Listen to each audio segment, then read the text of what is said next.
welcome back to Wi-Fi Sheep at Christmas with me, Tom, and our ongoing electronic games advent calendar build thingy that I intend to try and do every day between December the 1st and December the 24th. So if you're not familiar with this is an off-the-shelf and quite brilliant advent calendar for electronics enthusiasts. Kindly bought to me by my mother. It was a great gift, and we're going through it hopefully every day. I'm going to try and do every day here on the channel right through December. So yesterday we looked at this, which was turning a light or an LED on and off. Well, it sort of went dim and then full power, and we got the thing sort of running. So that's where we got to yesterday. So December the 2nd, and it's door number 2, which is this one here. By the way, door number 1, look at the size that door number 1 was. Seriously. It's like, okay, it's like half the blooming thing. Well, not quite. Quarter of the thing. Right. Door number 2. Oh, I'm not kidding. It's like industrial. It's like dual. It's like it's been dual layered. That's why I'm struggling. It's like there's two. It has as well. That's why I'm struggling, because it's got two printed tops on for some reason. Strange. Anyway. Okay. Door number 2. And we have another 2 resistors with some colour coding on, which I can't remember offhand, but I'm sure the instruction book will tell us shortly what that is. We've got 2 ceramic capacitors, 104s. Yep, very familiar with those. And we've got this, which is the brains of the operation. It's a chip. It's a HT46R47. And I looked that up, and it's, I believe, part of the PIC microcontroller family. So PIC was or is the alternative to the Arduino type Atmel chips, or AVR chips, I should say. PIC is the alternative. I've not really done much with PIC microcontrollers, but basically this little microcontroller is the brains of the operation. So let's take a look back at the manual. And December the 2nd. Just a single page today for December the 2nd. And we are keeping the rhythm. And it explains here. I will try reading this to you, but as I seem to be unable to read or speak at the moment, it's too early in the morning. That's the problem. Right. Behind today's door, you'll find several very important components. The most important of these is the Slicer gives you the number. HT46R47 microcontroller with 18 legs. The large number of contact pins should already give you a clue that this component provides potential for many different games. Some of the pins are always used in the same manner, and they are essential for the microcontroller to work. You have to attach a few short wires, a 68 K ohm resistor, and a 47. All right, they're not the same. No, I can see they're not the same. And it's nice, it gives you the color codes. So 68, blue, gray, orange. Yeah, got that. Blue, gray, orange. It's just off camera. I'll put it up there. So I should put it somewhere where you can see it on camera. There we are. And 27. Yeah. And 3. 100 NF, or is that NF micro or picofarad? No, micro. NF microfarad? 104s, I always forget. I've only got 2, hang on. There we go, 3. It's alright, panic over.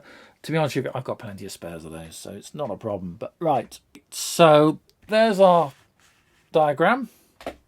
And that's what we had from yesterday. So we need to make some modifications. So we'll take, I would say we take that out, but it is still in use here. So, okay, let's take that out for the moment. Take the bulb out, and we need to swap over.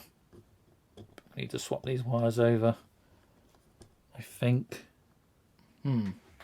Okay, hang on a minute. Hang on a minute. I know what I'm doing, honestly. It's actually interesting that the pictorial diagram is not the same as the actual piece, so that could be potentially confusing. But right, so you're going to go there. You're going to go, I think, sort of. So we're just swapping those over. That wire stays the same, that stays the same, that one stays in.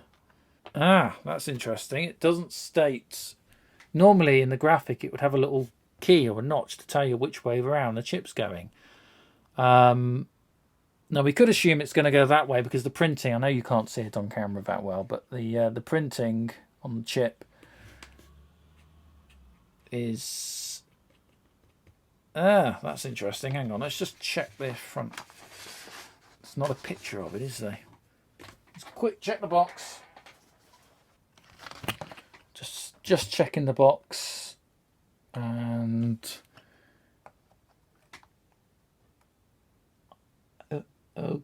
right, okay. So I think it is going notch to the left, so text way up. So I think we're going in that way. Yeah, I think we're going there. If I can get this in.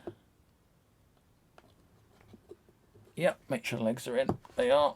There we go. So there's our chip in place. And that hopefully won't need to come out again throughout the duration of all the other builds. Capacitors then are going sort of like that. Like that. I wonder if we're doing this sort of strange array to access switches, so it detects the voltage pull and switches the microcontroller to which game it's meant to be playing for that day. Because that's what it looks like to me. If it isn't, it's a very strange way of doing things. But this resistor is then... Oh, wow, okay. So this resistor has got to go...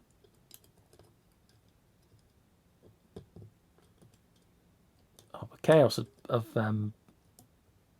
legs touching each other and shorting out.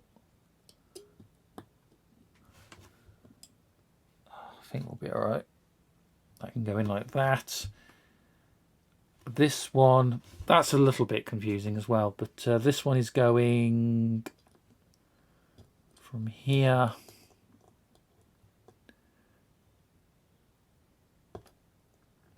Get in the right hole. I don't think it matters that particularly, but there we go. And then we need two more little mini jumper pieces. Oh, put our LED in as well, which is, I think, is going... Yeah, it's sort of going...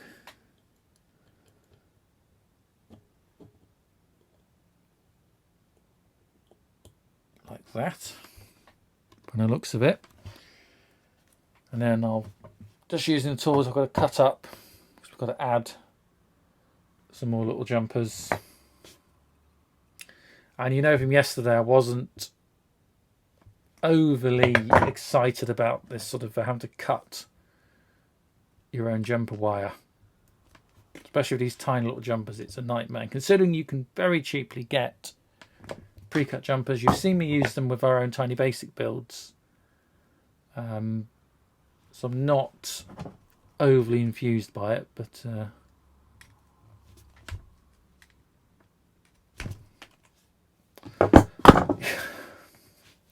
for reasons like that, it's just a pain to do, in all honesty. And then you end up with something that looks absolutely horrendous.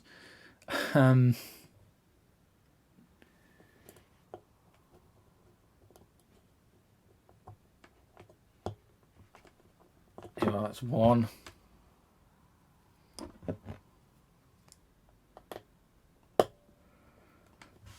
There we go. Right. So that, I think, is everything in the right place, he says. Just checking. Yeah, okay. No, I think we're all right, actually. Okay, yes. Right. Let's just refer back to the book. Oops. So, right. And there's a bit here about now for the game. So the green LED flashes in a slow and steady rhythm for 60 pulses per minute. Tap your fingers on the table in sync with the LED. Then close your eyes and continue tapping in the same rhythm.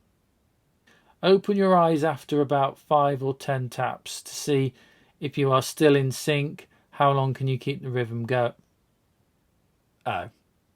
I'm a little disappointed by that, but okay, no, fine. That's what it says to do, so let's see if it works. Okay, there we go. Right. So, hang on, get it on the...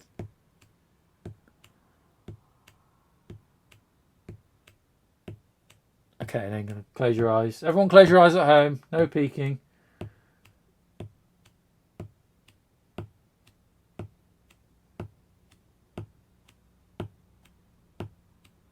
Okay, yeah, not bad. Is that it? That's it. So reset. And the reset work? Yes, it does. There you go. So you can see there, when I reset it, it hesitates and it sets up again. Well, there we are then. So that's December the 2nd, and we're part of our Wi-Fi Sheep Christmas Advent Electronics game build project.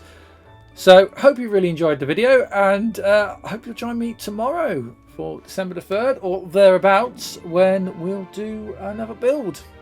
Haven't done so already, please do consider liking and subscribing, and I hope to see you tomorrow right here on the channel. Until then, Merry Christmas and bye for now.